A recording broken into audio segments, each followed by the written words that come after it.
Жил ирэхүүр манай улсад ирэх зөөлчдийн тоо нэмэгддэг ч энэ жил өмнөх оны мөн үеийнхтэй харьцуулахад бага зэрэг буурсан үзүүлэлттэй байна. За манай улсад нийт 260 орчим төр оператор 300 гаруй жуулчны бааз зочид буудал үйл ажиллагаа явуулж байна. Аялал жуулчлалын салбарын өрсөлдөх чадварыг сайжруулж дэлхийн стандартад хүргэх зорилготой Монголын аялал жуулчлалын шилжүүлгийг тодруулах Golden Compass Mongolian Tourism Awards 2015 ёслолын үйл ажиллагааг энэ жил анх удаа зохиох юм а. Аялал жуулчлалын салбарт өөрсдийн чиглэлдээ манлайлан ажиллаж байгаа байгууллага хувь хүмүүсийг шалгаруулан урамшуулан шагнаж олон нийтэд таниулан сурталчилна. За мөн салбарын нэр хүндийг өсгөх, олон нийтийг аялал жуулчлалын салбарын тухай зохистой мэдээлэлээр хангах зорилготой юм а.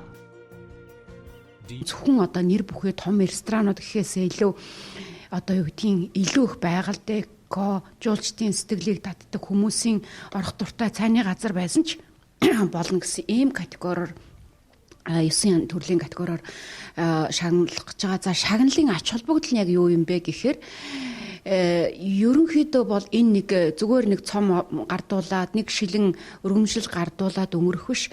Энэ шагнал авсан байгууллагын маань нэр хүнд нь аялал жуулчлалын салбарт нэлээд өндөр өргөгдөөд ерөнхийдөө бол энэ шагналын эзэн болсон компани гол одоо сурталчилгаа маркетингийн хэрэгсэл болохоор илүү бид нар тэрний ач холбогдол өгж байна.